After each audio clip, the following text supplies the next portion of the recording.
कर अबदाली पेशवा रहाव। जिन आकाश कुलह सिर कीनी, कौंसे सपत पाताला। चमर पोस का मंदिर तेरा,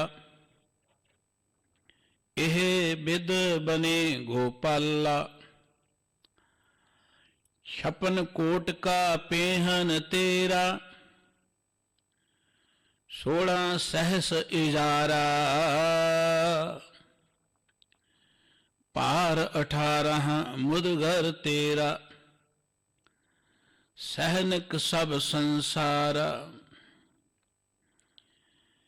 तेरी देही महजद मन मौलाना, सहज निवाज गुजारे। बीबी कौला सौकायन तेरा, निरंकार आकार। भगत करत मेरे ताल छिनाए, केह वेद करूं पुकारा। नामे का स्वामी अंतरजामी, फिरे सगल बेदेसवा। भगत करत मेरे ताल छिनाए, केह वेद करूं पुकारा। नामे का स्वामी अंतरजामी, फिरे सगल बेदेसवा। वाहिगुरु जी का खालसा, वाहिगुरु जी की फतेह। सर्ब सुखां दे दाते सतगुरु, चवर छत्र तख्त दे मालक, जुगो जुग अटल, जहरा जहूर अते हाजरा हजूर। धन श्री गुरु ग्रंथ साहिब जी की पावन पवित्र हजूरी विच सुभाईमान गुरबाणी कीर्तन श्रवण करते हैं। परम पिता वाहिगुरु जी के प्यार में जुड़ बैठी गुरु सवारी साध संगत जीओ, करते पुरख वाहिगुरु जी की बख्शिश हुई है जो इस सत संगत दीयां घड़ियां वाहिगुरु जी ने बख्शिश कीतियां ने। जिथे अमृत बाणी का कीर्तन आप जी ने श्रवण किया है, श्री गुरु ग्रंथ साहिब जी की पावन बाणी की जो विचार आप जी हर रोज सुनते हो, उस नाल संबंधित ये पावन अमोल बचन जो श्रीमन भगत नामदेव साहिब जी के बख्शिश किए हुए भैरों राग के अखीर विच अंकित ने। भगत जी की बहुत सारी बाणी होर रागां विच भी अंकित है। भगत जन जिन्हां दी बाणी गुरु ग्रंथ साहिब जी विच है, उह नरोल एक परम पिता वाहिगुरु जी के उपासक ने। वाहिगुरु जी के सिमरन की गल उन्होंने की है। रब दे भगत जिहड़े ने वो किसी देश नाल, किसी मुल्क नाल, किसी जात जमात नाल बझे नहीं हुंदे। भगत जां संत ये रबी प्यारे समुची मानवता के सांझे हुंदे ने। यही कारण है, देखो भगत नामदेव जी महाराष्ट्र विच जन्मे ने, महाराष्ट्र विच रहे ने। गुरबाणी उन्हां दी सारी दुनिया पढ़ती है। भगत रविदास जी बनारस विच, भगत कबीर जी बनारस विच, भगत रामानंद जी बनारस विच, जयदेव जी बंगाल विच, पीपा जी राजस्थान विच। बाणी उन्हां दी असीं बड़े प्यार नाल चेते करते हैं, क्योंकि उन्हां दी सांझ परमात्मा नाल है। गुरु का एक अमृत बचन जो हर का प्यारा सो सबना का प्यारा। जो वाहिगुरु का प्यारा है वो समुची मानवता का प्यारा बन जाता है। और भगतां ने जो मार्ग सानू दिसा है, जां भगत जिस मार्ग ते चलते सन, वो मार्ग जिहड़ा वो मनुखता दे विच बराबरता, एकता, इकसारता पैदा करने वाला मार्ग है। वो धर्म के नां ते वंडियां पाउण वाला मार्ग नहीं है। भगत आप बड़े स्वैमान दे नाल इस जगत विच रहे ते उन्हां दी बाणी भी सानू अजिहा जीवन जीउण दी प्रेरणा करदी है कि तुसीं दुनिया 'च किसी डर दे अधीन नहीं रहना। भगत जी का एक मुखवाक तुसीं 2-3 दिन पहले श्रवण कीता सी, जिथे सुल्तान पूछे सुन बेनामा देखो राम तुम्हारे कामा, नामा सुल्तानी बंद ला, देखो तेरा बीठला। मौके दा हाकम बादशाह भगत नामदेव जी नूं बन्ह के बिठा लैंदा कि तू जेड़े रब दा सिमरन करदा है, राम दा सिमरन करदा है, बीठल दा सिमरन करदा, देखदा तेरा बीठल किहड़ा है। बादशाह मुतस्बी है। दुनिया च बहुत घट बादशाह होए ने जिहड़े अपनी प्रजा नूं अपनी संतान समझण जां अपने बच्चे समझण, नहीं तो ज़्यादातर बादशाह ने लोगों ते जुल्म ही कीता है। अजिही सोच वाला बादशाह जिहड़ा चाहुंदा है कि ये भगत जिहड़ा है ये मेरी मर्जी अनुसार चले, मेरे मत नूं प्रवान कर ले। पर भगत जी की दलेरी सूरमगति देखो, मौके की हुकूमत का जो बादशाह है उसके सामने कितनी दलेरी दे नाल ये गल कहिंदे ने कि गरड़ चढ़े गोबिंद आए ला। हिंदू मत दे अंदर ये मन्निया है कि विष्णु की सवारी गरड़ ते है। हिंदू वीर विष्णु के उपासक ने, वो गरड़ नूं भी सत्कार दिंदे ने। भगत जी को गरड़ दे उपासक नहीं है, विष्णु के उपासक नहीं है। भगत जी निरोल एक परमात्मा के उपासक ने। लेकिन एक बादशाह जबरदस्ती उन्होंने दबाउणा चाहुंदा है, लेकिन बादशाह के सामने उन्होंने प्रतीक जिहड़े ने वरते ने वो जिहड़े हिंदू फिलासफी दे ने, हिंदू मत दे ने, हिंदू संस्कार ने। भाव बादशाह को डरे नहीं। मां कहती है रुदन करे नामे की माए। मां रो के गल कहती है सोड राम की न भजे खुदाए। तू राम कहना बंद कर दे, खुदा कहना शुरू कर दे। ते भगत नामदेव जी सगों उचेचे तौर पर बड़ी दलेरी नाल बादशाह के सामने राम की गल भी करते हैं और वो गल्लां करते हैं जिहड़ियां उहदे आसे तो उल्ट ने। ये भगत जी की सूरम गति। जिन्ने भगत जन होए ने बड़े बहादुर ने, बड़े उजोधे होए ने। अज दा जो पवित्र मुखवाक है ये अंदर जिहड़े प्रतीक वरते ने वो इस्लाम मत दे ने। कलंदर, अबदाली जां मस्जिद, मुल्ला, नमाज, ये इस्लाम मत दे सारे लफ्ज ने।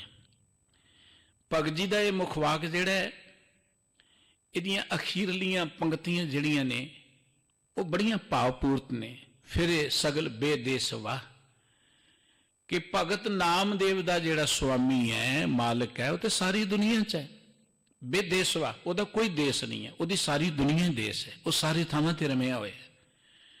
भाव के भगत जी जे मंदिर चों बाहर किसी ने कढ़िया ते उथे इस्लाम मत दे प्रतीक वरत रहे ने।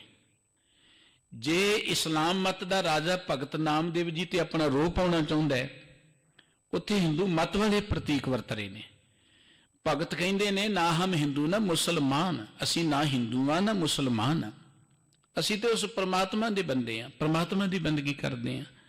भगत नामदेव जी जो वाहिगुरु जी की बंदगी करते आ ਉਹਦੇ ਵਿੱਚ एकमिक हो जाते हैं।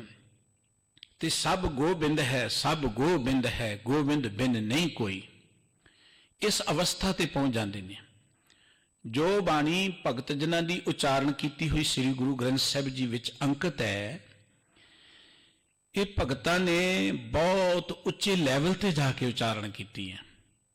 वाहिगुरु जी विच सुरत लिवलीन होके जो रबी ज्ञान उन्होंने प्राप्त होया, उन्होंने बड़ी दलेरी दे नाल लोकां दे सामने प्रगट कर दिता।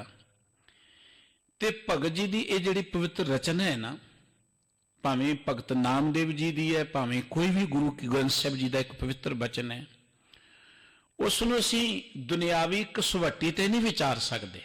उसनूं समझण दे लई भी सानूं सुरत गुरबाणी च लगाउणी पैगी कि जे आपां केवल एवें कहानियां घूणियां जिहां जोड़ के टाइम पास कर दिता तो फिर असी भगत जिन्हां दी बाणी का जो आशा है, जो जिन्हों आपां कहने मकसद है, उसनूं समझ नहीं सकांगे। भगतां दी ये पवित्र बाणी उन्हां दी रूह की आवाज़ है। परम पिता वाहिगुरु जी विच लिवलीन हो के उन्होंने जो अनुभवी ज्ञान प्राप्त होया उन्होंने साडे तक पहुँचाया। तो इनू समझण लई, इनू जानण लई, इनू विचारन दे लई भी साडे अंदर उही श्रद्धा, उही भावना होएगी तां असीं समझ सकांगे। सो भगत नामदेव जी का यह पवित्र शब्द जिहदे अंदर इस्लाम मत के बहुते प्रतीक वरते ने। भगत जी की जिंदगी की एक गल तो आपां जाणदे हां कि भगत जी किते फिरदे फिरौंदे मंदिर चले गए, रब दा घर समझ के। वैसे भगत जी नूं मंदिर नहीं जाण दिंदे, क्योंकि मंदिरां ते भी कब्जा उच्च जातियां ने कीता होया सी। धर्म ते कब्जा, राजनीति ते कब्जा, हर थां ते कब्जा उच्च जाति लोग समझदे साडा ही है। आम लोकां नूं ते धर्म दा अधिकार ही नहीं दिता होया। आम लोकां नूं धर्म स्थानां ते बैठण दा अधिकार नहीं, विद्यक अदारियां 'च बैठण दा अधिकार नहीं, उच्चे रुतबिਆਂ ते बैठण दा अधिकार नहीं। इन्ना अन्याय सी। और उच्ची कुल विचों जिहड़े कहे जांदे भावें वो अत दर्जे दे नलायक भी होण, अज भी है। मनिस्टर दा बच्चा नलायक होए, वो चाहुंदा मनिस्टर ही बनना चाहिए, भावें देश दा बेड़ा गर्क ही हो जाए। अपनी मुल्क दा, अपनी स्टेट दा हाल देखदे आ। अत नकम्मी औलाद नूं मूहरे लिया के मनिस्टरां ने कौम दा बेड़ा गर्क कर दिता। अत नकम्मी औलाद नूं, जिन्हां नूं पता ही नहीं कौम दी परिभाषा की है, पंथ दी परिभाषा की है, उन्हां नूं सिर्फ अपने मोह करके अगे लिया के कौम दा सारा ढांचा असव्यस्त कर दिता। इसे तरीके नाल हमेशा रहा है कि उच्च जात दे लोग भावें उन्हां दे बच्चे, उन्हां दे रिश्तेदार अत नकम्मे भी होण, वो कहंदे अधिकार इन्हां नूं ही है। ते होर घरां च भावें अत लायक लोग होण। देखो इदों वड्डी लियाकत की हो सकती है, इदों वड्डी होनहारता की हो सकती है। एक गरीब घर च जन्मिया बच्चा इन्ने इलाही बचन बख्शिश करे, भगत नामदेव जी दे बचन। एक चमार दे घर च जन्मिया होया चम दा कम करन वाले दा गरीब दा बच्चा इन्नियां इनकलाबी गल्लां करे। बाबा कबीर साहब जी वर्गा बच्चा जिहड़ा कि आम घर च पढ़िया है, वो इन्नियां ब्रह्म ज्ञान दियां गल्लां करे। ब्राह्मण भी नहीं कर सकता जिहड़ा कहंदा कि मैं 16 शास्त्र 6 शास्त्र पढ़दा हाँ, पुराण पढ़दा हाँ। उन्हां दा मुकाबला कोई पंडित, कोई ब्राह्मण, कोई विद्वान नहीं कर सकता, कोई राजा नहीं कर सकता। इस करके ये साडे समाज की बदकिस्मती रही है कि इत्थे जात पात के आधार पर ढांचा बनाया गया। इवें कह लो कि इत्थे मनुख की क्वालिटी के आधार पर नहीं, जां इवें कह लो मैरिट के आधार पर नहीं कि कौन कितना लायक है। इत्थे सिर्फ तो सिर्फ बरादरीवाद के नां ते, जात पात के नां ते, इलाके के नां ते, यही कारण मुल्क की गुलामी का रहा है। ते आने वाले समय भी यही कारण मनुखी जां इवें कह लो मुल्क की गिरावट का बनता है। बाबा नामदेव साहब जी जिहड़े वाहिगुरू जी के प्यार च रंगे हुए महान इनकलाबी भगत ने, जिन्हां ने बड़ा तगड़ा इनकलाब अपने समय च खड़ा किया। उन्हां दे ये पवित्र बचन जिन्हां दे अंदर भगत नामदेव जी मंदिर च जाते ने, मंदिर दे विच जिहड़े पुजारी ने, अहंकारी लोग ने, वो भगत नामदेव जी नूं बाहर कढ दिंदे ने कि तैनूं मंदिर च आउण दा अधिकार नहीं है। बहुत सारियां गाथावां तुसीं पढ़ोगे, किते कोई गरीब तप करदा देख लिया गया, उहदा सिर वड़ दिता गया अवतारी लोगों ने, फिर भी वो अवतार ने। गरीबां नूं बंदगी करन दा अधिकार नहीं, सिर वड़ दिते फिर भी अवतार ने। किते कोई गरीब शस्त्र विद्या सीख जाता है तो उन्होंने इस करके हीणा कर दिता जाता है कि वह गरीब है, शस्त्र ही क्यों चला सकता है। गरीब के हाथ शस्त्र नहीं होने चाहिए, गरीब के हाथ च कलम नहीं होनी चाहिए। वो इस करके कि गरीब किते अपना हक लैण लई इनकलाब ना शुरू कर देवे, उन्होंने कलम तो भी होना किया जाए, उन्होंने ज्ञान तो भी होना किया जाए, उन्होंने अज्ञानी जे मूर्ख जे बना के, ढोर गवार जे बना के पशुओं वांगू उन्होंने वरतिया जाए। ये सोच रही है अपने समाज अंदर, ते हुण भी यही सोच कोई बदल नहीं गई। कदी आपां सुणदे सां खत्री ब्राह्मण शूद्र वैस जी इन्हां वरणां च वंडिया सी समाज, ते हुण की है? हुण किहा जांदा जी ये OBC है, ये SC है। हुण भी तो उदां ही कैटागरी वंडियां होईयां ने। ये कोई माण वाली गल नहीं है कि मैनू पछड़ी जांच करके तो मैनू कोटे चो मैनू नौकरी दे दो, कोई मान वाली गल नहीं। ये तो एक वखरेवा पाउण वालियां गल्लां पॉलिटिशियनां वल्लों खड़ियां कीतियां गईयां कि समाज नूं वंडिया जाए। बाबा रवि नामदेव साहब जी जिस वेले उन्होंने धर्म मंदिर चो बाहर कढ़ दिता जाता है, एक बचन पिछे आया, हस्त खेल तेरे देहरे आया, भगत करत नामा पकड़ उठाया, हिंगड़ी जात मेरी जात मराया, छिपे के जन्म काहे को आया, लै कमड़ी चलियो पलटाए, देहरे पासे बैठा जाए, ज्यों ज्यों नामा हर गुण उचरे, पग जना का देहुरा फिरे। ਭਗਤ ਨਾਮਦੇਵ ਜੀ ਤਾਂ ਵਾਹਿਗੁਰੂ ਜੀ ਦੇ ਰੰਗ 'ਚ ਜੁੜੇ ਨੇ। ਉਹ ਕੋ ਮੰਦਰ ਨਾ ਉਹਨਾਂ ਨੂੰ ਜਾਣ ਦਿੱਤਾ ਜਾਂਦਾ ਸੀ, ਉਹ ਤੇ ਕੁਦਰਤੀ ਕਿਤੇ ਮਨ ਦੀ ਮੌਜ 'ਚ ਚਲੇ ਹੋਣਗੇ, ਕਿਉਂਕਿ ਮੰਦਰ 'ਚ ਤੇ ਉਹਨਾਂ ਨੂੰ ਜਾਣ ਹੀ ਨਹੀਂ ਦਿੱਤਾ ਜਾਂਦਾ। ਜਿਨ੍ਹਾਂ ਨੇ ਕਹਾਣੀਆਂ ਬਣਾਈਆਂ ਕਿ ਭਗਤ ਨਾਮਦੇਵ ਜੀ ਨੇ ਪੱਥਰ ਨੂੰ ਦੁੱਧ ਪਿਆ, ਉਹਨੂੰ ਪੁੱਛੋ ਕਿ ਪੱਥਰ ਦਿੱਤਾ ਕਿ ਉਹਨਾਂ ਨੂੰ? ਮੰਦਰ 'ਚ ਤਾਂ ਜਾਣ ਨਹੀਂ ਦਿੱਤਾ। ਉਹਨਾਂ ਨੂੰ ਕਿਹੜੇ ਪੱਥਰ ਦੀ ਪੂਜਾ ਕਰਨ ਦੀ ਆਗਿਆ ਮਿਲ ਗਈ? ਉਹ ਪੱਥਰ ਕਿੱਥੋਂ ਲਿਆ ਸੀ ਉਹਨਾਂ ਨੇ? ਨਿਰੋਲ ਕਾਲਪਨਿਕ ਕਹਾਣੀਆਂ ਨੇ। ਭਗਤ ਨਾਮਦੇਵ ਜੀ ਨਿਰੋਲ ਪ੍ਰਮਾਤਮਾ ਦੇ, ਵਾਹਿਗੁਰੂ ਜੀ ਦੇ ਨਿਰਾਕਾਰ ਦੇ ਉਪਾਸ਼ਕ ਸਨ। ਜਦੋਂ ਮੰਦਰ ਦੇ ਵਿੱਚੋਂ ਅਹੰਕਾਰੀ ਲੋਕਾਂ ਨੇ ਇਹ ਵਿਹਾਰ ਉਹਨਾਂ ਨਾਲ ਕੀਤਾ ਤੇ ਭਗਤ ਜੀ ਉਸ ਮੰਦਰ ਦੇ ਸਾਹਮਣੇ ਬੈਠ ਕੇ ਉਸ ਰੱਬ ਦੇ, ਦੇਖੋ ਇਸਲਾਮੀ ਮਤ ਦੇ ਪ੍ਰਤੀਕ ਵਰਤ ਕੇ ਗੁਣ ਗਾਉਂਦੇ ਨੇ। ਇਸਲਾਮੀ ਮਤ, ਇਸਲਾਮੀ ਭਾਸ਼ਾ ਵਰਤ ਕੇ। ਭਗਤ ਨਾਮਦੇਵ ਜੀ ਦਾ ਬਚਨ ਹੈ, ਆਓ ਕਲੰਦਰ ਕੇਸਵਾ। ਗੁਰੂ ਗ੍ਰੰਥ ਸਾਹਿਬ ਜੀ ਦੇ ਪਾਵਨ ਅੰਕ 1167 ਤੇ ਇਹ ਪਵਿੱਤਰ ਮੁੱਖ ਵਾਕ ਸੁਭਾਇਮਾਨ ਹੈ। ਭੈਰੋਂ ਰਾਗ ਦਾ ਇਹ ਆਖਰੀ ਮੁੱਖ ਵਾਕ ਹੈ। ਕਲੰਦਰ, ਜਿਹੜੇ ਇਸਲਾਮੀ ਮਤ ਦੇ ਫਕੀਰ ਹੁੰਦੇ ਨੇ ਬੜੀ ਉੱਚੀ ਅਵਸਥਾ ਦੇ, ਉਹਨਾਂ ਨੂੰ ਕਲੰਦਰ ਕਿਹਾ ਜਾਂਦਾ ਹੈ। ਕਲੰਦਰ ਗੁਰਬਾਣੀ 'ਚ ਸ਼ਬਦ ਹੋਰ ਵੀ ਇੱਕ ਥਾਂ ਤੇ ਆਇਆ ਹੈ, ਮਨ ਮੰਦਰ ਤਨ ਵੇਸ ਕਲੰਦਰ ਘਟ ਹੀ ਤੀਰਥ ਨਾਮਾ। ਗੁਰੂ ਨਾਨਕ ਸਾਹਿਬ ਜੀ ਦਾ ਪਵਿੱਤਰ ਸ਼ਬਦ। ਕਲੰਦਰ ਮੈਨਾ ਫਕੀਰ, ਕਲੰਦਰ ਮੈਨਾ ਰੱਬ ਦੇ ਪਿਆਰ 'ਚ ਮਸਤ ਫਕੀਰ। ਇਹ ਇਸਲਾਮੀ ਮਤ ਦਾ ਸ਼ਬਦ ਹੈ। ਕੇਸਵਾ, ਕੇਸਵਾ ਦਾ ਅਰਥ ਹੁੰਦਾ ਕੇਸਾਂ ਵਾਲਾ, ਲੰਮੇ ਕੇਸਾਂ ਵਾਲਾ। ਹੁਣ ਕੇਸਵਾ ਲਫ਼ਜ਼ ਜਿਹੜਾ ਹੈ ਇਹ ਹੈਗਾ ਹੈ ਹਿੰਦੂ ਭਾਸ਼ਾ ਦਾ। ਕੇਸਵ ਕਿਹਾ ਜਾਂਦਾ ਹੈ, ਕੇਸੀ ਗੋਪਾਲ ਕਿਹਾ ਜਾਂਦਾ ਹੈ ਹਿੰਦੂ ਮਤ ਦੇ ਅੰਦਰ। ਹੁਣ ਕਲੰਦਰ ਲਫ਼ਜ਼ ਜਿਹੜਾ ਇਸਲਾਮ ਮਤ ਦਾ ਹੈ। ਜਿਹੜੇ ਕਲੰਦਰ ਹੁੰਦੇ ਨੇ, ਫਕੀਰ ਹੁੰਦੇ ਨੇ, ਉਹ ਆਪਣੇ ਕੇਸ ਲੰਮੇ ਲੰਮੇ ਰੱਖਦੇ ਨੇ, ਉਹ ਵਾਲ ਖੁੱਲੇ ਛੱਡਦੇ ਨੇ, ਕੇਸ ਲੰਮੇ ਲੰਮੇ ਰੱਖਦੇ ਨੇ। ਇਸਲਾਮ ਮਤ ਦੇ ਜਿਹੜੇ ਕਲੰਦਰ ਹੁੰਦੇ ਨੇ, ਫਕੀਰ ਹੁੰਦੇ ਨੇ। ਬਾਬਾ ਨਾਮਦੇਵ ਜੀ ਉਸ ਪਰਮਾਤਮਾ ਦੀ ਪ੍ਰਥਾ ਹੈ। ਦੇਖੋ ਜਦੋਂ ਪਰਮਾਤਮਾ ਨਾਲ ਪਿਆਰ ਪੈ ਜਾਏ, ਜਿਸ ਚੀਜ਼ ਨਾਲ ਪਿਆਰ ਪੈ ਜਾਏ। ਭਾਈ ਗੁਰਦਾਸ ਜੀ ਨੇ ਇੱਕ ਘਟਨਾ ਲਿਖੀ ਹੈ ਕਿ ਲੈਲਾ ਕੀ ਦਰਗਾਹ ਦਾ ਕੁੱਤਾ ਮਜਨੂ ਦੇਖ ਲੁਭਾਣਾ। ਕਹਿੰਦੇ ਨੇ ਲੈਲਾ ਲੜਕੀ ਦਾ ਨਾਂ ਸੀ, ਮਜਨੂ ਮੁੰਡੇ ਦਾ ਨਾਂ ਸੀ। ਲੈਲਾ ਦੇ ਪਿੰਡ ਦਾ ਕੁੱਤਾ ਆ ਗਿਆ ਤੇ ਮਜਨੂ ਉਹਨੂੰ ਹੀ ਦੇਖ ਕੇ ਨਮਸਕਾਰਾਂ ਕਰੀ ਜਾਂਦਾ ਹੈ ਕਿ ਮੇਰੇ ਪਿਆਰੇ ਦੇ ਪਿੰਡ ਦਾ ਕੁੱਤਾ ਆਇਆ। ਉਹਨੂੰ ਕੁੱਤੇ 'ਚੋਂ ਉਹ ਕੁਝ ਨਜ਼ਰ ਆ ਰਿਹਾ। ਇਹ ਪਿਆਰ ਹੈ ਨਾ ਉਹਦਾ। ਇਹ ਭਾਈ ਗੁਰਦਾਸ ਜੀ ਨੇ ਲਿਖਿਆ। ਜਦੋਂ ਕਿਸੇ ਨਾਲ ਪਿਆਰ ਪੈ ਜਾਏ, ਉਹਨੂੰ ਹਰ ਰੂਪ ਵਿੱਚੋਂ ਹੀ ਆਪਣਾ ਪਿਆਰਾ ਨਜ਼ਰ ਆਉਂਦਾ ਹੈ, ਹਰ ਰੂਪ ਵਿੱਚੋਂ ਨਜ਼ਰ ਆਉਂਦਾ। ਜਦੋਂ ਪਰਮਾਤਮਾ ਨਾਲ ਪਿਆਰ ਪੈ ਜਾਏ, ਦੇਖੋ ਜਿਨ੍ਹਾਂ ਦਾ ਪਿਆਰ ਪੈ ਗਿਆ ਉਹ ਕਹਿੰਦੇ ਦੇਹੁਰਾ ਮਸੀਤ ਸੋਈ ਪੂਜਾ ਉਹ ਨਵਾਜ਼ ਹੋਈ ਦੂਸਰੂ ਨਾ ਭੇਦ ਕੋਈ ਭੂਲ ਪਰਮ ਮਾਨਬੋ। ਦਿਓਹਰੇ 'ਚ ਵੀ ਉਹ ਬੈਠਾ ਹੋਇਆ, ਮਸੀਹ 'ਚ ਵੀ ਉਹ ਬੈਠਾ ਹੋਇਆ। ਪੰਡਤ ਸ਼ਿਵ ਦੱਤ ਜੀ ਕ੍ਰਿਸ਼ਨ ਜੀ ਦੀ ਮੂਰਤੀ ਮੂਰੇ ਬੈਠ ਕੇ ਰੋਜ਼ ਅਰਦਾਸ ਕਰਦੇ ਨੇ, ਬੰਦਗੀ ਕਰਦੇ ਨੇ, ਧਿਆਨ ਧਰਦੇ ਨੇ ਕਿ ਮੈਨੂੰ ਤੁਹਾਡੇ ਸਾਖਸ਼ਾਤ ਦੀਦਾਰ ਹੋ ਜਾਣ, ਸਾਖਸ਼ਾਤ ਦੀਦਾਰ ਹੋ ਜਾਣ। ਇੱਕ ਦਿਨ ਕਲਗੀਧਰ ਦਸ਼ਮੇਸ਼ ਪਿਤਾ ਸਵੇਰੇ ਹੀ ਗੰਗਾ ਦੇ ਕੰਢੇ ਤੇ ਜਾਂਦੇ ਨੇ, ਮਾਂ ਜੀ ਲੈ ਕੇ ਜਾਂਦੇ, ਘੜਾ ਡਿੱਗ ਜਾਂਦਾ, ਕਹਿੰਦੇ ਦੱਸ ਤੁਸਾਂ ਕਿੱਥੇ ਸੁੱਟਿਆ? ਤੇ ਦੂਜਾ ਵੀ ਸੁੱਟ ਕੇ ਕਹਿੰਦੇ ਇੱਥੇ ਜੋ ਸੁੱਟਿਆ ਲੱਭ ਲਓ ਜੇ ਲੱਭਣਾ। ਜਦੋਂ ਇਹ ਆਵਾਜ਼ ਪੰਡਤ ਸ਼ਿਵ ਦੱਤ ਜੀ ਦੇ ਕੰਨਾਂ 'ਚ ਪੈਂਦੀ ਹੈ, ਉਹ ਨਜ਼ਰ ਮਾਰਦਾ, ਕਹਿੰਦਾ ਹੈ ਉਹ ਸ੍ਰੀ ਕ੍ਰਿਸ਼ਨ ਜੀ ਖੜੇ ਨੇ।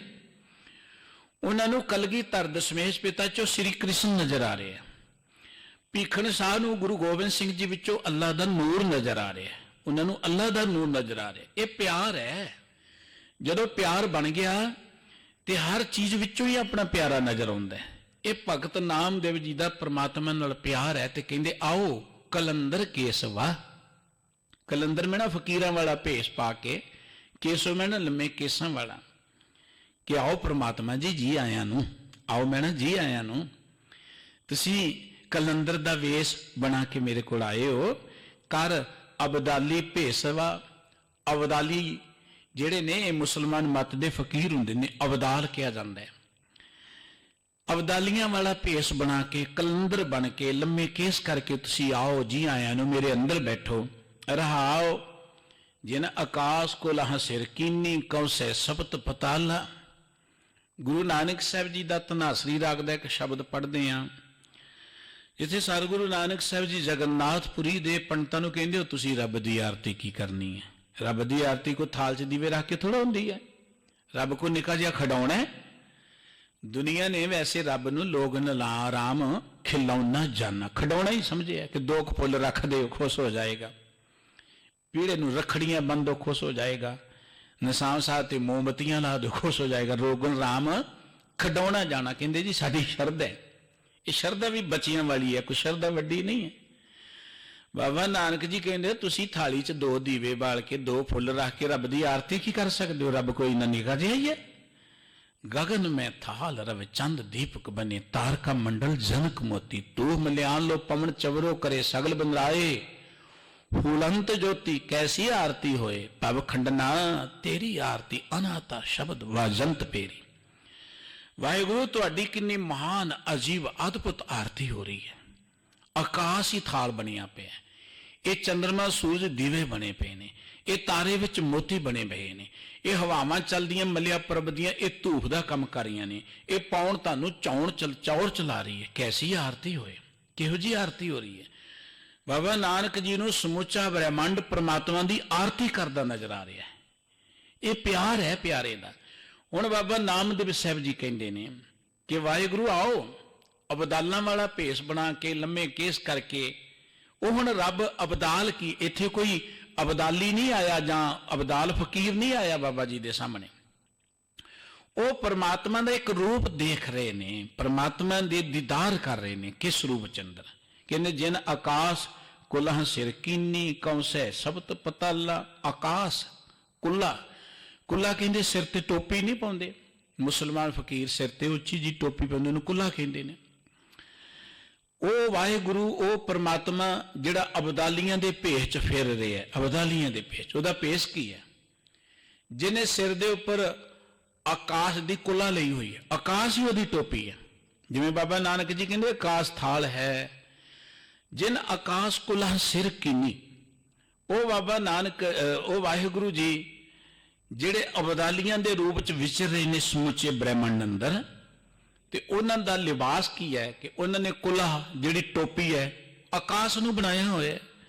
और कौंसै सबत पताला, कौंस कहंदे ने खड़ावां नूं, फकीर लोग खड़ावां पाउंदे ने। कौंसे सबत पताला दर्थ के जिहड़े 7 पताल ने, क्योंकि इस्लाम मत विच 14 तबक मन्ने ने, 7 आगास ने, 7 पताल ने। जिवें अपनी हिंदू संस्कृति च कहंदे 84 लख जूना ने और 4 खानियां ने, इदां इस्लाम मत कहंदा है वो 7 आकाश ने, 7 पताल ने। आपो अपनी शब्दावली है हर मत दी। गुरमत ने सारी शब्दावली वरती है। ये नहीं कि गुरमत ये मनदी कि 7 पताल ने, 7 आगाह ने, जां 84 लख जूना। गुरमत ये गल कहंदी कि वाहिगुरु दी प्रभु दी रचना दा अंत ही कोई नहीं। केती है खानी, केती है बाणी, केते पात निरंतर। किन्नियां खानियां ने, कोई अंत नहीं है। किन्नियां जूना ने, कोई अंत नहीं। जे असीं कह दईए 84 लख जूना ने, मतलब कि असीं अंत पा लिया, सियाणे हो गए।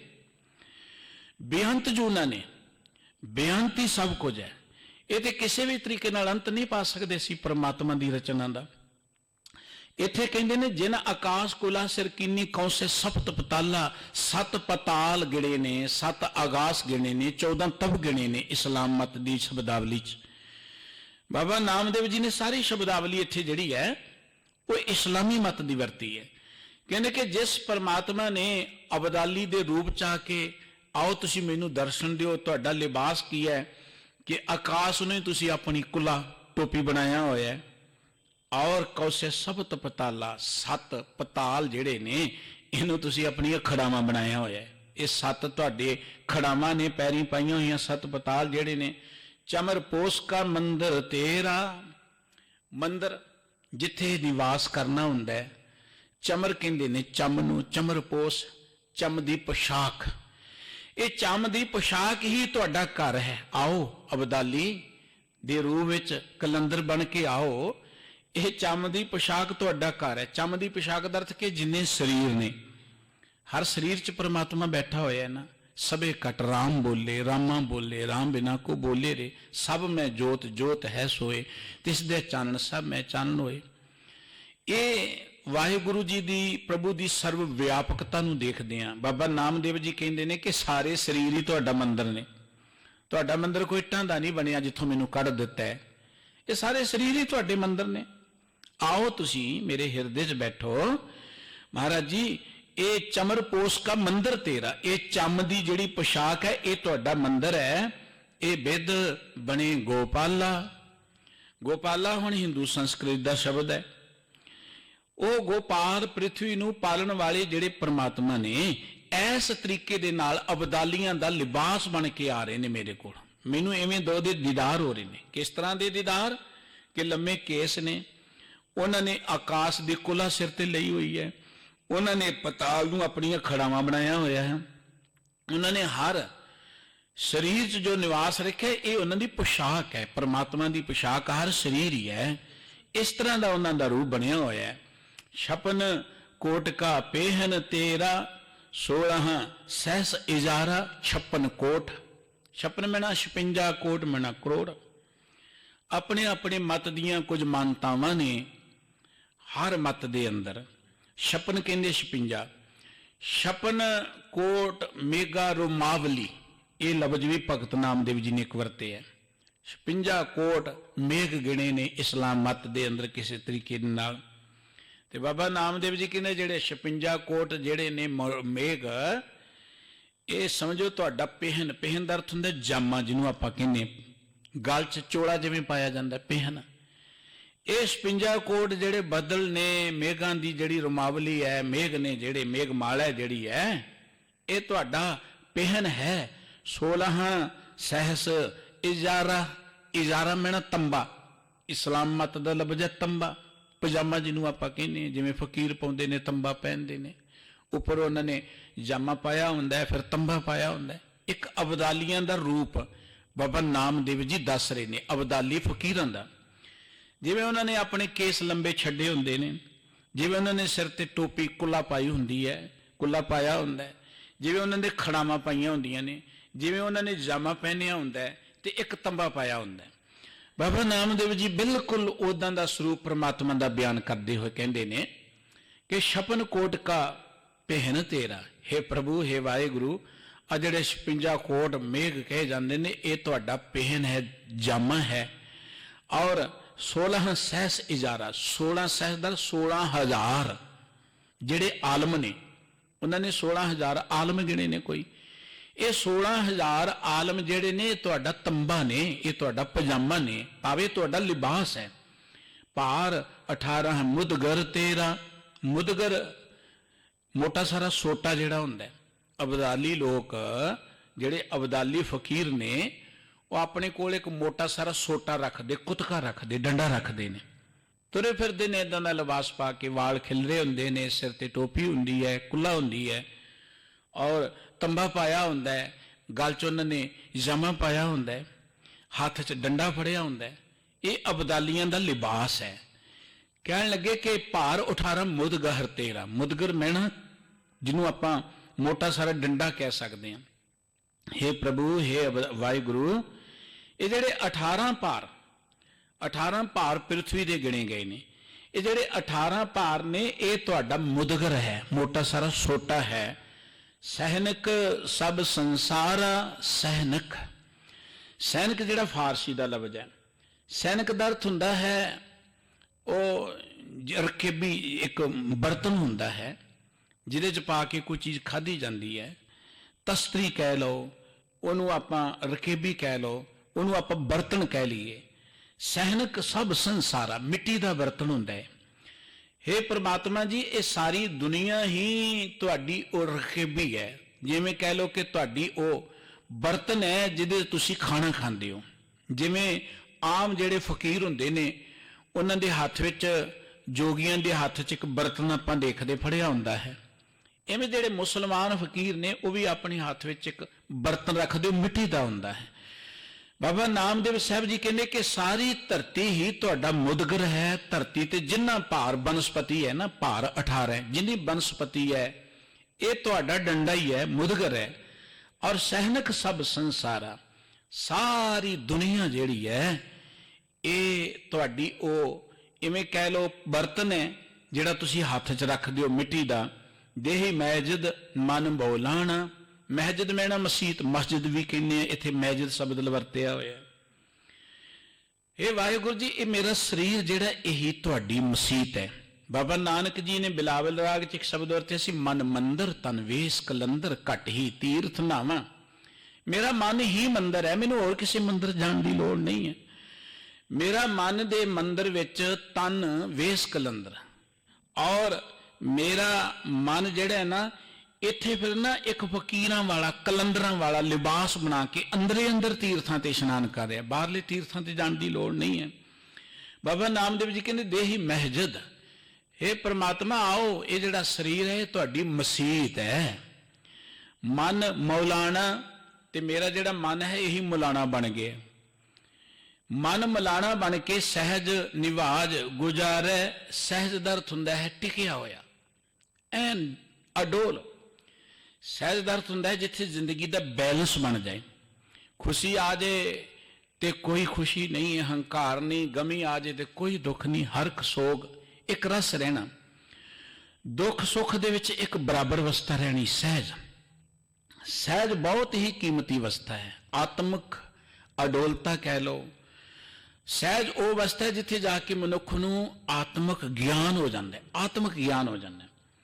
ਇਹ ਵਾਹਿਗੁਰੂ ਜੀ ਮੇਰਾ ਮਨ ਜਿਹੜਾ ਸਹਿਜ ਵਿੱਚ ਪਹੁੰਚਾ ਹੋਇਆ, ਸਹਿਜ ਨਿਵਾਜ ਗੁਜ਼ਾਰੇ, ਸਹਿਜ ਵਿੱਚ ਪਹੁੰਚਾ ਹੋਇਆ ਮਨ ਤੁਹਾਡੀ ਨਮਾਜ਼ ਪੜ੍ਹ ਰਿਹਾ ਹੈ, ਗੁਜ਼ਾਰ ਰਿਹਾ। ਨਮਾਜ਼ ਗੁਜ਼ਾਰਦੇ ਨੇ ਜਿਵੇਂ ਮੁਸਲਮਾਨ ਵੀਰ ਨਮਾਜ਼ ਪੜ੍ਹਦੇ ਨੇ, ਮੇਰਾ ਮਨ ਜਿਹੜਾ ਸਹਿਜ ਪਹੁੰਚ ਗਿਆ, ਇਹੀ ਹੈ ਤੁਹਾਡੀ ਨਮਾਜ਼ ਗੁਜ਼ਾਰਦਾ।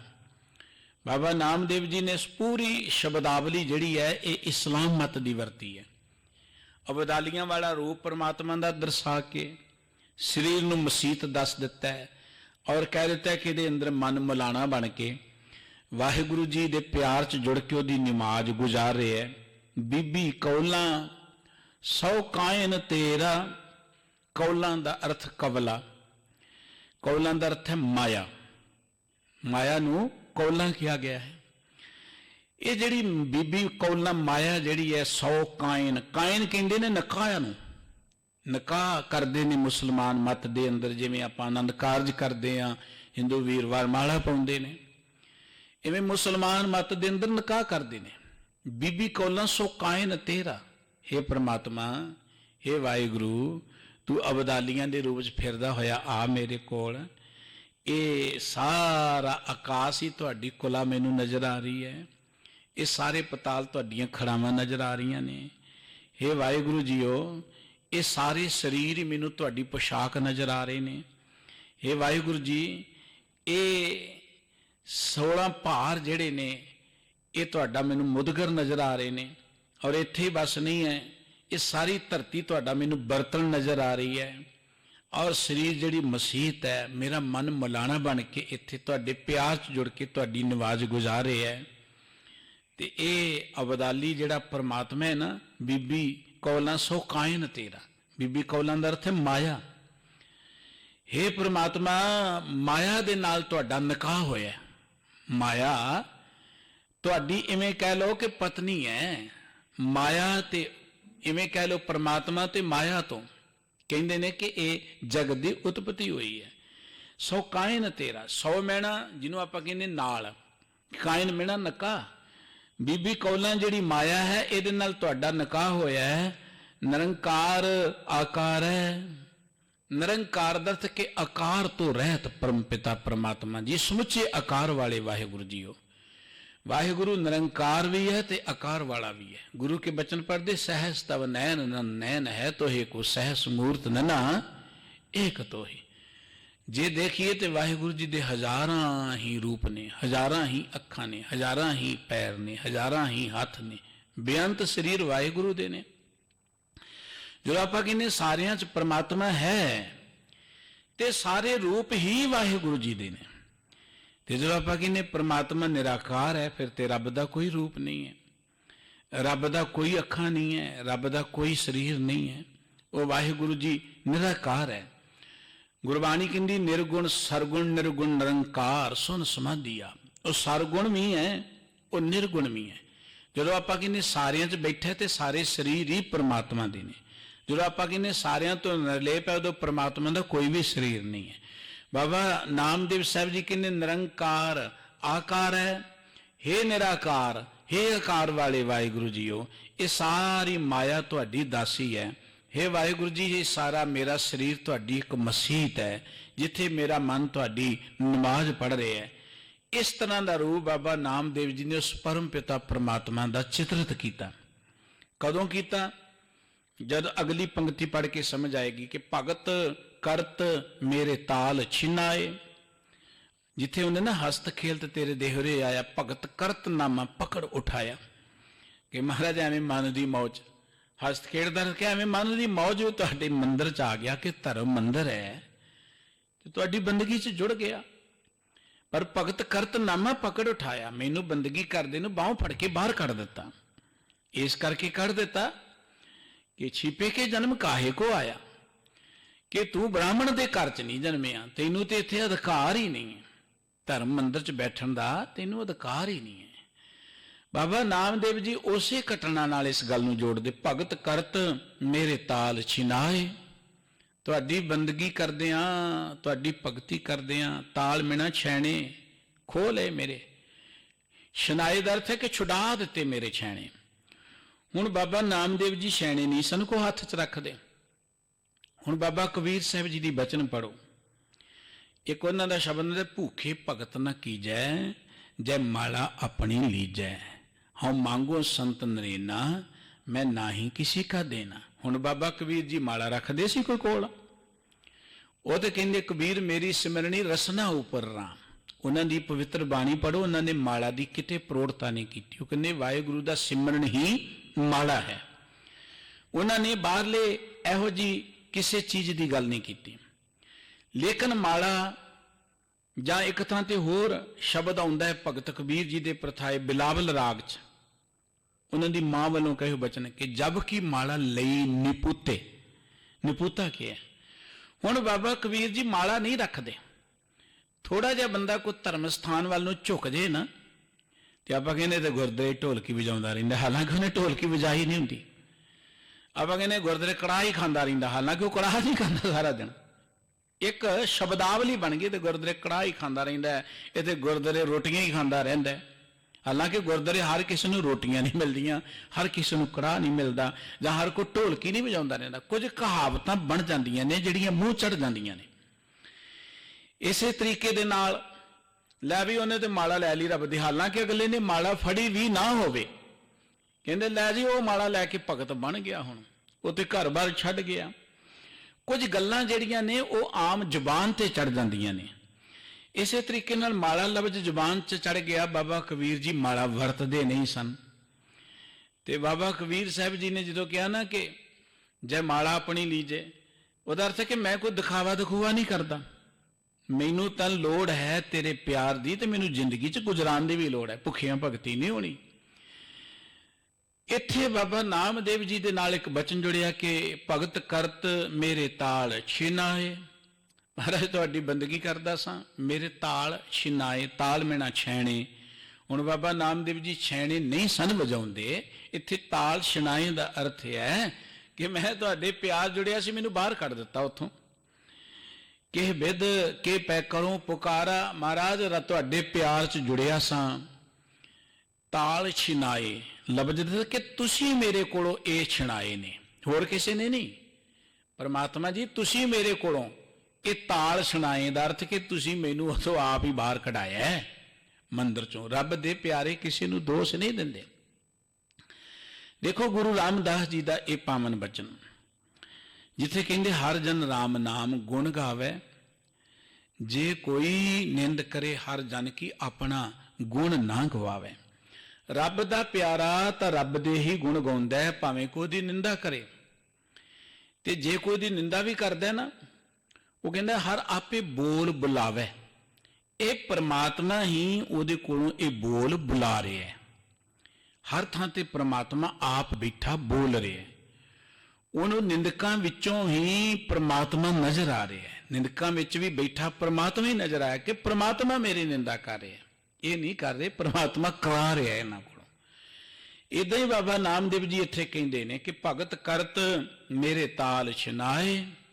ਪਰਮਾਤਮਾ ਜੀ ਤੁਹਾਡੀ ਬੰਦਗੀ ਜੁੜਿਆ ਸਾਂ, ਤੇ ਉੱਥੇ ਬੈਠਿਆ ਮੇਰੇ ਤੁਸੀਂ ਤਾਲ ਦਾ ਅਰਥ ਹੈ ਕਿ ਮੈਂ ਤੁਹਾਡੇ ਪਿਆਰ 'ਚ ਜੁੜਿਆ ਸਾਂ, ਮੈਨੂੰ ਉੱਥੋਂ ਤੁਸੀਂ ਤੋੜ ਦਿੱਤਾ, ਬਾਹਰ ਕੱਢ ਦਿੱਤਾ। ਕਿਹ ਪੈ ਕਰੂੰ ਪੁਕਾਰਾ, ਤੇ ਮੈਂ ਕਿਹਦੇ ਕੋਲ ਪੁਕਾਰ ਕਰਾਂ? ਹੁਣ ਤੁਹਾਡੇ ਤੋਂ ਬਿਨਾ ਮੇਰਾ ਕੋਈ ਹੋਰ ਅਸਥਾਨ ਨਹੀਂ ਹੈ। ਆਰੰਭ ਇੱਥੋਂ ਆਇਆ ਸੀ, ਆਓ ਕਲੰਦਰ ਕੇਸਵਾ ਕਰ ਅਬਦਾਲੀ ਭੇਸਵਾ। ਇਹ ਪ੍ਰਮਾਤਮਾ ਆਓ, ਕਲੰਦਰਾਂ ਵਾਲਾ ਰੂਪ ਬਣਾ ਕੇ ਆ ਜਾਓ, ਅਬਦਾਲੀਆਂ ਵਾਲਾ ਰੂਪ ਬਣਾ ਕੇ ਆਓ ਤੁਸੀਂ, ਔਰ ਤੁਹਾਡਾ ਲਿਬਾਸ ਇਹ ਹੋਏ ਕਿ ਆਕਾਸ਼ ਦਾ ਕੁਲਾ ਹੋਏ ਤੁਹਾਡੇ ਸਿਰ ਤੇ, ਪਤਾਲ ਦੀਆਂ ਖੜਾਵਾਂ ਹੋਣ ਤੁਹਾਡੀਆਂ ਮਹਾਰਾਜ। ਜਿੱਧਰ ਮੈਂ ਦੇਖਦਾ ਸਾਰੇ ਸਰੀਰ ਤੁਹਾਡੀ ਪੋਸ਼ਾਕ ਨੇ। हे ਪ੍ਰਮਾਤਮਾ ਜੀਓ, ਇਹ 56 ਕੋਟ ਜਿਹੜੇ 56 ਕਰੋੜ ਮੇਘ ਨੇ ਜਿਹੜੇ, ਇਹ ਤੁਹਾਡਾ ਜਾਮਾ ਹੈ, ਔਰ 16,000 ਆਲਮ ਤੁਹਾਡੇ ਇਜ਼ਾਰਾ ਤੰਬਾ ਨੇ, ਪਜਾਮਾ ਨੇ, 18 ਭਾਰ ਬਨਸਪਤੀ ਦੇ ਇਹ ਤੁਹਾਡਾ ਮੁਦਗਰ ਨੇ, ਡੰਡਾ ਨੇ ਤੁਹਾਡਾ, ਔਰ ਇਹ ਸਾਰੀ ਧਰਤੀ ਜਿਹੜੀ ਹੈ ਇਹ ਤੁਹਾਡੀ ਤਸਤਰੀ ਬਣੀ, ਰੱਖੀ ਵੀ ਬਣੀ ਹੋਈ ਹੈ, ਭਾਵ ਉਹ ਬਰਤਨ ਹੈ ਜਿਹਦੇ ਤੁਸੀਂ ਖਾਣਾ ਪੀਣਾ ਕਰਦੇ ਹੋ। ਔਰ ਇਹ ਸਾਡਾ ਮੇਰਾ ਸਰੀਰ ਤੁਹਾਡੀ ਮਸੀਤ ਬਣ ਗਿਆ, ਦੇਹੀ ਮਹਿਜਦ ਮਨ ਮੋਹ ਲਾਣਾ, ਇਹ ਸਰੀਰ ਮਸੀਤ ਬਣ ਗਿਆ, ਸਹਿਜ ਨਿਵਾਸ ਗੁਜ਼ਾਰਾ। ਤੇ ਮੇਰਾ ਮਨ ਐਨ ਟਿਕ ਕੇ ਇਸ ਸਰੀਰ ਦੀ ਮਸੀਤ ਵਿੱਚ ਵਾਹਿਗੁਰੂ ਜੀ ਤੁਹਾਡੀ ਨਮਾਜ਼ ਗੁਜ਼ਾਰੇ। ਤੁਸੀਂ ਆਓ, ਅਬਦਾਲੀਆਂ ਦਾ ਰੂਪ ਬਣਾ ਕੇ ਮੇਰੇ ਹਿਰਦੇ 'ਚ ਆ ਕੇ ਬੈਠੋ। हे ਪ੍ਰਮਾਤਮਾ ਜੀ, ਮੇਰੇ ਭਗਤੀ ਕਰਦਿਆਂ ਤਾਲ ਛਣਾ ਦਿੱਤੇ, ਮੈਨੂੰ ਭਗਤੀ ਕਰਦਿਆਂ ਬਾਹਰ ਕੱਢ ਦਿੱਤਾ। ਤੁਹਾਡੇ ਤੋਂ ਬਿਨਾਂ ਮੈਂ ਕਿਹਦੇ ਕੋਲ ਪੁਕਾਰ ਕਰਾਂ? ਨਾਮੇ ਕਾ ਸੁਆਮੀ ਅੰਤਰਜਾਮੀ ਫਿਰੇ ਸਗਲ ਬੇਦੇਸਵਾ। ਭਗਤ ਨਾਮਦੇਵ ਜੀ ਕਹਿੰਦੇ ਕਿ ਨਾਮਦੇਵ ਜੀ ਦਾ ਜਿਹੜਾ ਸੁਆਮੀ ਹੈ ਉਹ ਅੰਤਰਜਾਮੀ ਹੈ, ਸਾਰੇ ਥਾਵਾਂ ਤੇ ਹੈ। ਸਗਲ ਬੇਦੇਸਵਾ, ਉਹ ਸਾਰੇ ਥਾਵਾਂ ਤੇ ਹੈ। ਨਾਮਦੇਵ ਦਾ ਸੁਆਮੀ ਕੋ ਮੰਦਰ 'ਚ ਨਹੀਂ ਬੰਨਿਆ ਹੋਇਆ, ਨਾਮਦੇਵ ਦਾ ਸੁਆਮੀ ਕੋ ਮਸੀਹ 'ਚ ਨਹੀਂ ਬੰਨਿਆ ਹੋਇਆ, ਨਾਮਦੇਵ ਦਾ ਸੁਆਮੀ ਜਿਹੜਾ ਉਹਦਾ ਕੋਈ ਦੇਸ਼ ਨਹੀਂ ਹੈ। ਨਾਮਦੇਵ ਦਾ ਸੁਆਮੀ ਸਰਵ ਵਿਆਪਕ ਹੈ। ਜਿੱਧਰ ਦੇਖਦੇ ਨਾਮਦੇਵ ਜੀ ਨੂੰ ਉਹ ਪਰਮਾਤਮਾ ਹੀ ਨਜ਼ਰ ਆ ਰਿਹਾ ਹੈ। ਉਹ ਤਾਂ ਕਹਿੰਦੇ ਸੂਤ ਏਕ ਮਨ ਸਤ ਸਹੰਸ ਜੈਸੇ ਓਤ ਪੋਤ ਪ੍ਰਭ ਸੋਈ। ਜਿਵੇਂ ਇੱਕ ਧਾਗਾ ਹੁੰਦਾ ਹੈ, ਉਹਦੇ 'ਚ ਹਜ਼ਾਰਾਂ ਮਣਕੇ ਪਰੋਏ ਹੁੰਦੇ ਨੇ, ਮਣ ਕੇ, ਬਿਲਕੁਲ ਇਸ ਤਰ੍ਹਾਂ ਉਹ ਜਿਹੜਾ ਪਰਮਾਤਮਾ ਸਭ ਗੋਬਿੰਦ ਹੈ, ਸਭ ਗੋਬਿੰਦ ਹੈ, ਗੋਬਿੰਦ ਬਿਨ ਨਹੀਂ ਕੋਈ। ਸਾਰੇ ਥਾਵਾਂ ਤੇ ਗੋਬਿੰਦ ਹੈ। ਭਗਤ ਨਾਮਦੇਵ ਜੀ ਨੂੰ ਹਰ ਹਿਰਦੇ 'ਚੋਂ ਗੋਬਿੰਦ ਨਜ਼ਰ ਆ ਰਿਹਾ ਹੈ, ਮੰਦਰ 'ਚ ਵੀ ਗੋਬਿੰਦ ਨਜ਼ਰ ਆ ਰਿਹਾ ਹੈ, ਮਸੀਤ ਵਿੱਚ ਵੀ ਗੋਬਿੰਦ ਨਜ਼ਰ ਆ ਰਿਹਾ ਹੈ। ਰੱਬ ਦੇ ਪਿਆਰੇ ਸਮੁੱਚੀ ਮਾਨਵਤਾ ਦੇ ਸਾਂਝੇ ਹੁੰਦੇ ਨੇ। ਰੱਬ ਦੇ ਪਿਆਰੇ ਧਰਮ ਦੇ ਨਾਂ ਤੇ ਦੀਵਾਰਾਂ ਜਾਂ ਵੰਡੀਆਂ ਖੜੀਆਂ ਨਹੀਂ ਕਰਦੇ, ਉਹ ਤਾਂ ਇਹਨਾਂ ਵੰਡੀਆਂ ਨੂੰ ਦੂਰ ਕਰਦੇ ਨੇ। ਬਾਬਾ ਨਾਨਕ ਜੀ ਨੇ ਵੀ ਇਹੀ ਨਾਰਾ ਬੁਲੰਦ ਕੀਤਾ, ਨਾ ਹਮ ਹਿੰਦੂ ਨਾ ਮੁਸਲਮਾਨ। ਬਾਬਾ ਕਬੀਰ ਸਾਹਿਬ ਜੀ ਨੇ ਵੀ ਇਹੀ ਗੱਲ ਬੜੇ ਜ਼ੋਰਦਾਰ ਸ਼ਬਦਾਂ 'ਚ ਕਹੀ ਸੀ ਕਿ ਪੰਡਤ ਮੁੱਲਾਂ ਛਾੜੇ ਦੋ, ਹਮਾਰਾ ਝਗੜਾ ਰਹਾ ਨਾ ਕੋ। ਸਾਡਾ ਕੋਈ ਝਗੜਾ ਨਹੀਂ ਇਹਨਾਂ ਲੋਕਾਂ ਨਾਲ ਜਿਹੜੇ ਧਰਮ ਦੇ ਨਾਂ ਤੇ ਝਗੜਦੇ ਨੇ ਕਿ ਮੇਰੀ ਮਸੀਤ ਹੈ, ਮੇਰਾ ਮੰਦਰ ਹੈ, ਮੇਰਾ ਰਾਮ ਹੈ, ਮੇਰਾ ਅੱਲਾ ਹੈ। ਕਹਿੰਦੇ ਹਮਾਰਾ ਝਗੜਾ ਰਹਾ ਨਾ ਕੋ। ਅਸੀਂ ਇਹ ਦੋਵੇਂ ਛੱਡ ਦਿੱਤੇ, ਭਾਵ ਅਸੀਂ ਇਹ ਧਰਮਾਂ ਦੇ ਝਗੜੇ 'ਚ ਨਹੀਂ ਪੈਂਦੇ। ਹਾਲਾਂਕਿ ਆਪਣੇ ਮੁਲਕ ਦੇ ਹਾਲਾਤ ਇਹ ਬਣੇ ਸਨ ਉਹਨਾਂ ਸਮਿਆਂ 'ਚ, ਖਹਿ ਮਰਦੇ ਬਾਹਮਣ ਮੌਹ ਲਾਣੇ, ਧਰਮ ਦੇ ਨਾਂ ਤੇ ਖਹਿਬਾਜੀ। ਦੇਖੋ ਨਾ, ਮਸੀਤ ਦੇ ਕੋਲੋਂ ਦੀ ਮੰਦਰ ਵਾਲਾ ਲੰਘ ਜਾਏ ਤੇ ਉਹ ਬੜਾ ਦੁਖੀ ਹੁੰਦਾ ਮਸੀਤ ਦੀ ਆਵਾਜ਼ ਸੁਣ ਕੇ। ਜੇ ਮਸੀਤ ਵਾਲਾ ਮੰਦਰ ਦੇ ਕੋਲ ਦੀ ਗੁਜ਼ਰੇ, ਉਹ ਮੰਦਰ ਨੂੰ ਦੇਖ ਕੇ ਖੁਸ਼ ਨਹੀਂ ਹੁੰਦਾ, ਉਹਦੇ ਮਨ 'ਚ ਵੀ ਕਈ ਤਰ੍ਹਾਂ ਦੇ ਖਿਆਲ ਆਉਂਦੇ ਨੇ। ਔਰ ਜਿਹੜੀ ਗੱਲ ਭਾਈ ਸਾਹਿਬ ਭਾਈ ਗੁਰਦਾਸ ਜੀ ਨੇ ਕਹੀ ਹੈ ਕਿ ਰਾਮ ਰਹੀਮ ਕਹਾਏ ਦੇ ਖਹਿ ਮਰਦੇ ਬਾਹਮਣ ਮੌਲਾਣੇ, ਏਕ ਨਾਮ ਦੋ ਰਾਹ ਭੁਲਾਣੇ। ਪਰਮਾਤਮਾ ਇੱਕ ਹੈ, ਪਰ ਇਹ ਭੁੱਲ ਗਏ ਦੋ ਰਾਵਾਂ ਤੇ, ਧਰਮ ਦੇ ਨਾਂ ਤੇ ਵੰਡੇ ਗਏ ਲੋਕ। ਰੱਬ ਦੇ ਪਿਆਰੇ ਵੰਡਦੇ ਨਹੀਂ ਹੈ, ਉਹ ਤੇ ਪਿਆਰ ਦਿੰਦੇ ਨੇ। ਬਾਬਾ ਨਾਮਦੇਵ ਜੀ ਦੇਖੋ, ਜੇ ਇਸਲਾਮ ਮਤ ਦਾ ਹਾਕਮ ਉਹਨਾਂ ਤੇ ਆਪਣਾ ਰੋਹ ਪਾਉਣਾ ਚਾਹੁੰਦਾ ਹੈ ਤੇ ਉਹਦੇ ਸਾਹਮਣੇ ਉਹਨਾਂ ਨੇ ਰਾਮ ਕਹਿਣ ਤੋਂ ਝਿਜਕ ਨਹੀਂ ਕੀਤੀ। ਮਾਂ ਰੋਕਦੀ ਹੈ, ਰੁਦਨ ਕਰੇ ਨਾਮੇ ਕੀ ਮਾਏ, ਛੋੜ ਰਾਮ ਕੀ ਨਾ ਭਜੇ ਖੁਦਾਏ। ਰਾਮ ਕਹਿਣਾ ਬੰਦ ਕਰਦੇ, ਘੜੀ ਅੱਲਾ ਅੱਲਾ ਕਹਿ ਲਾ, ਕੀ ਫਰਕ ਪਏਗਾ? ਅਸੀਂ ਕਹਿੰਦੇ ਚੱਲ ਕੀ ਫਰਕ ਪੈਣਾ, ਇਹ ਵੀ ਰੱਬ ਦਾ ਨਾਮ ਹੀ ਹੈ। ਅਸੀਂ ਡਰ ਜਾਂਦੇ ਹਾਂ, ਅੰਦਰੋਂ ਡਰੇ ਹੋਏ ਹਾਂ। ਪਰ ਰੱਬ ਦੇ ਪਿਆਰਿਆਂ ਦਾ ਇੱਕੋ ਇੱਕ ਮਾਰਗ ਹੈ, ਭੈ ਕਾਹੂ ਕੋ ਦੇਤ ਨੇ ਨਹਿ ਪੈ ਮਾਨਤ ਆਨ। ਮਨੁੱਖ ਪਰਮਾਤਮਾ ਦੀ ਸੰਤਾਨ ਹੈ, ਪਰਮਾਤਮਾ ਨਿਰਭਉ ਹੈ। ਮਨੁੱਖ ਵੀ ਨਿਰਭਉ ਹੋਏਗਾ ਤਾਂ ਹੀ ਰੱਬ ਦੇ ਦਰ ਤੇ ਪ੍ਰਵਾਨ ਹੋਏਗਾ। ਡਰ ਕੇ ਜ਼ਿੰਦਗੀ ਤਾਂ ਬਤੀਤ ਹੋ ਸਕਦੀ ਹੈ, ਪਰ ਜ਼ਿੰਦਗੀ ਸਫਲ ਨਹੀਂ ਹੋ ਸਕਦੀ। ਜ਼ਿੰਦਗੀ ਨੂੰ ਸਫਲ ਕਰਨ ਦਾ ਮਾਰਗ ਇਹ ਹੈ ਕਿ ਆਪਾਂ ਉਸ ਪਰਮ ਪਿਤਾ ਪ੍ਰਮਾਤਮਾ ਦੇ ਪਿਆਰ ਜੁੜ ਕੇ ईमानदारी, सच्चाई, परोपकार, सेवा सिमरन के मार्ग ते चल के स्वैमान दे नाल सिर उच्चा चक के जोईए। झुकना कदों पैंदा है? झुकदा बंदा उदों जदों अंदरों ईमानदार नहीं हुंदा। झुकदा बंदा उदों जदों उहदे अंदर दुनिया की पकड़ हुंदी है। उन्होंने खतरा हुंदा है कि जे ना मैं इत्थे सच बोलिया मेरा तो कारोबार ही ठप हो जाएगा, जे ना सच बोलिया मैनू तो बड़ा कुटणगे, मैनू बड़ा मारनगे। बंदा फिर ईन मन जाता है। उस वे टाइम तो कढ़ जाता है बंदा, शरीरक मौत तो तब बच जाता है पर जमीर उहदी मर जाती, सारी जिंदगी लिए वह मर जाता है, खत्म हो जाता है। शरीर का मर जाना कोई मौत नहीं है और शरीर नूं रब की रजा तो बिना कोई मार भी नहीं सकता। गुरबाणी के बचन असीं रोज़ पढ़ते हैं कि मारै राखै एको आप, मानुक है किछ नहीं आप। जमना मरना परमात्मा की हथ है। साडे हुक्म दे नाल, साडे जतन दे नाल कोई जमना नहीं है, जिन्ना मर्जी जोर ला लो। बहुत सारे वो लोग ने जिहड़े तरले लैंदे ने कि उन्हां दे घर कोई संतान पैदा हो जाए, तरले लैंदे ने, खर्चे बहुत करते हैं, डॉक्टरी इलाज करते हैं, पता नहीं कित्थे कित्थे जाके नक रगड़ते हैं, कित्थे कित्थे जाके खर्च खर्चा करते हैं। जो नहीं भी करना हुंदा वो जिंदगी च संतान की खातर करते हैं पर उन्हां दी आस पूरी नहीं हुंदी। जे अपने जतन के नाल ही किसी ने जन्म लेना होए फिर तो इसे अपनी मर्जी नाल ही अपने घर च अपनी मर्जी के बच्चे पैदा कर लीए। फिर तो आपां चंगे चंगे बच्चे अपने को रख लीए तो माड़े माड़े गरीबां नूं दे दीए। फिर तो नामदेव जी थोड़ो प्रगट होने सी वो आम घर च। वो तो वड्डे राजे ने कहना सी इहो जिहा जोधा बंदा तो मेरे कोल ही होना चाहिए, फिर नहीं सी होना। अपने जतन नाल असीं आए नहीं है।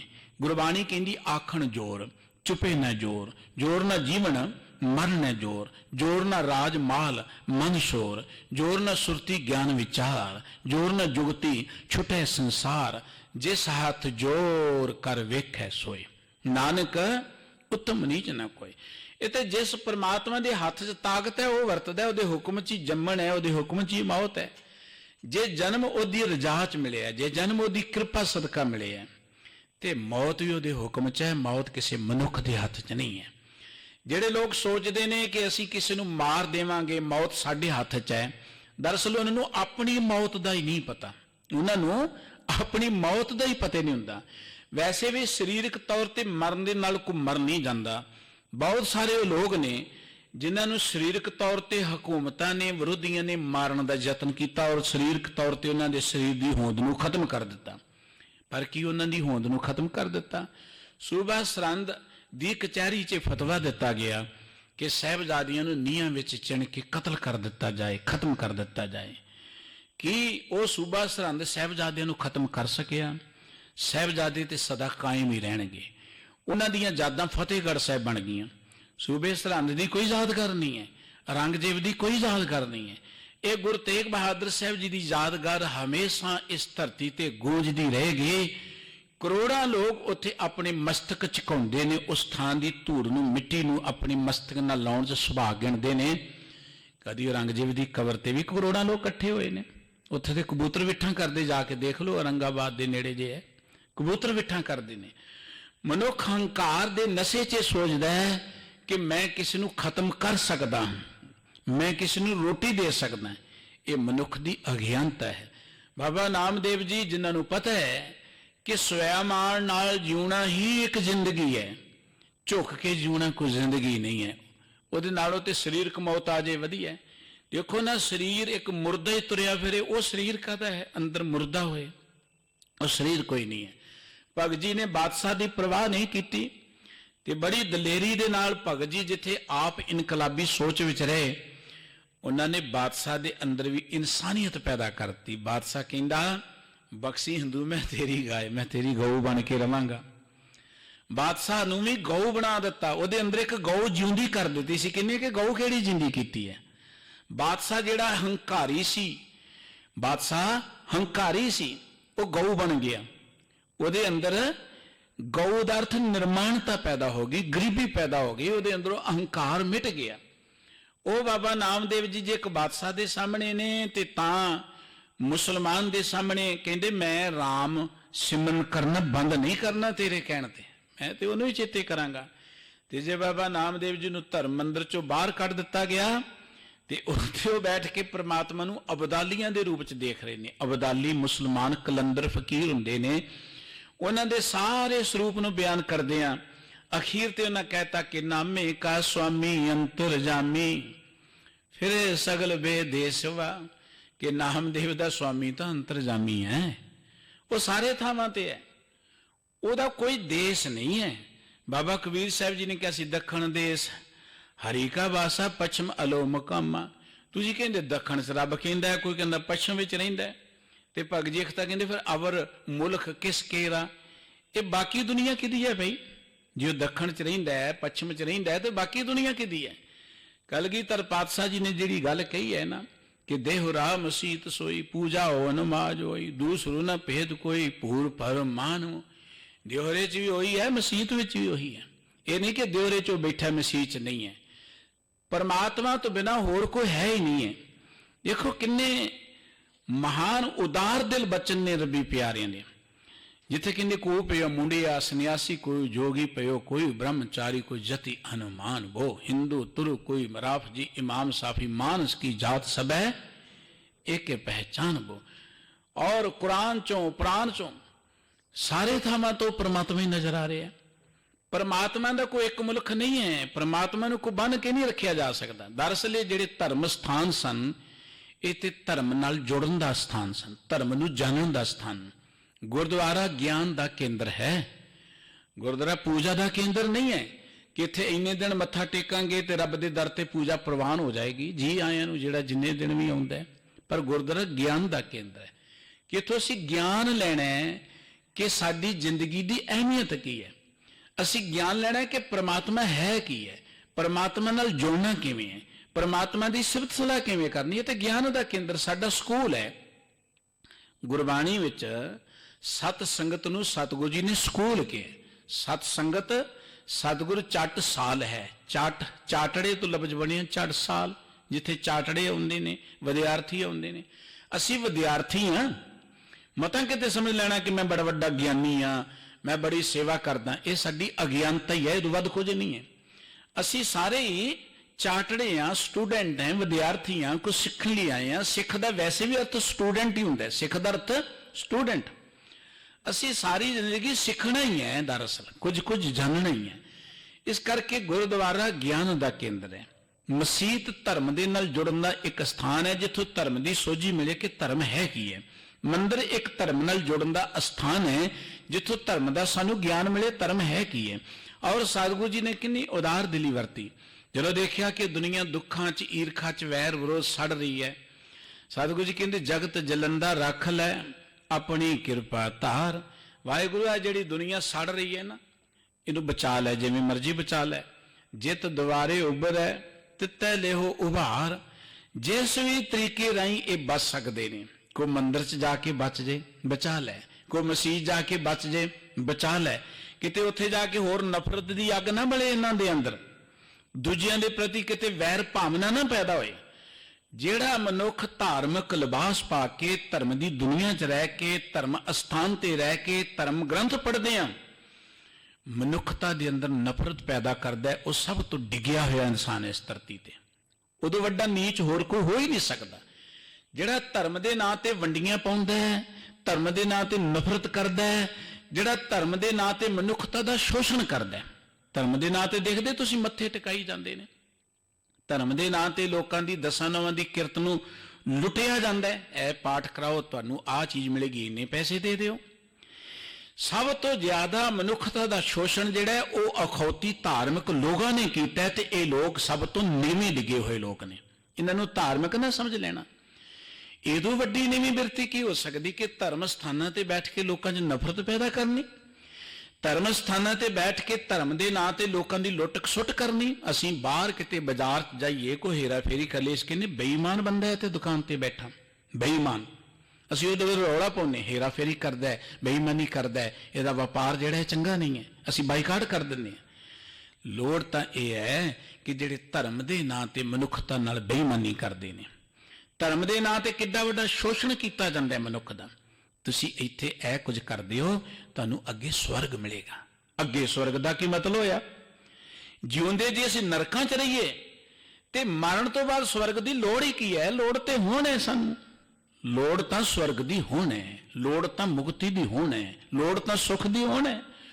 ਹੁਣ ਅਸੀਂ ਚਿੰਤਾਵਾਂ ਚ ਰਹੀਏ, ਹੁਣ ਅਸੀਂ ਦੁੱਖਾਂ ਚ ਰਹੀਏ, ਮਰਨ ਤੋਂ ਬਾਅਦ ਮੁਕਤੀ ਮਿਲੇਗੀ, ਇਹਦੋਂ ਵੱਡਾ ਝੂਠ ਕੀ ਹੋ ਸਕਦਾ ਹੈ?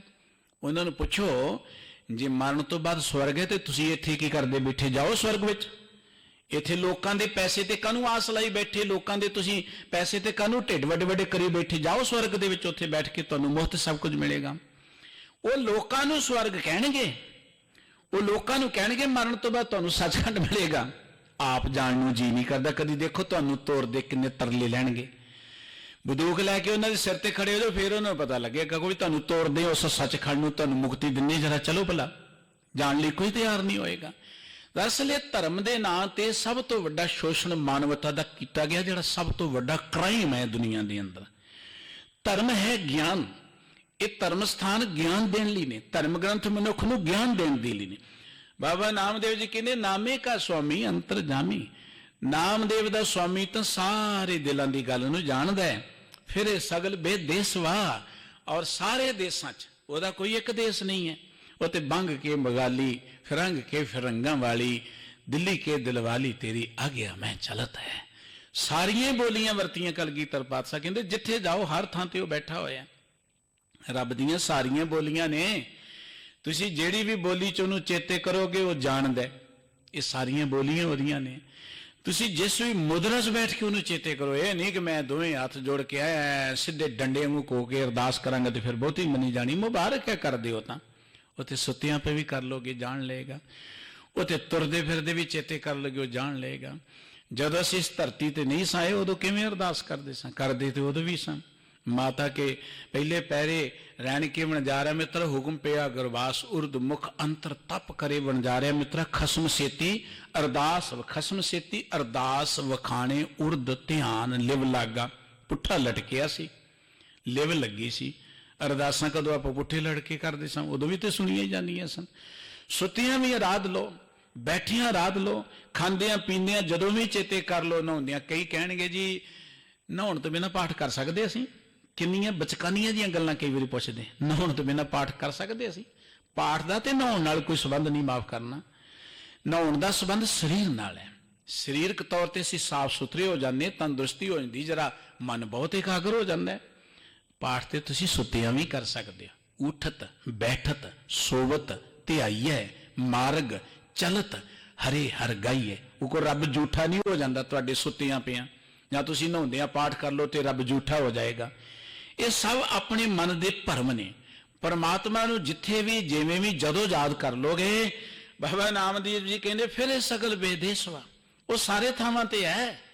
ਉਹਦਾ ਕੋਈ ਦੇਸ਼ ਨਹੀਂ, ਉਹਦਾ ਕੋਈ ਮੁਲਕ ਨਹੀਂ, ਉਹਦੇ ਸਾਰੇ ਮੁਲਕ ਨੇ, ਉਹਦੇ ਸਾਰੇ ਹਿਰਦੇ ਨੇ। ਹਰ ਹਿਰਦੇ 'ਚ ਹੀ ਉਹ ਬੈਠਾ ਹੋਇਆ। ਸਾਰੇ ਸਰੀਰ ਹੀ ਉਹਦੀ ਮਸੀਤ ਨੇ, ਸਾਰੇ ਸਰੀਰਾਂ 'ਚ ਬੈਠਾ ਉਹ ਨਮਾਜ਼ ਪੜ੍ਹ ਰਿਹਾ। ਬਾਬਾ ਨਾਮਦੇਵ ਜੀ ਦੇ ਇਹ ਬੜੇ ਮਹਾਨ ਇਨਕਲਾਬੀ ਬਚਨ।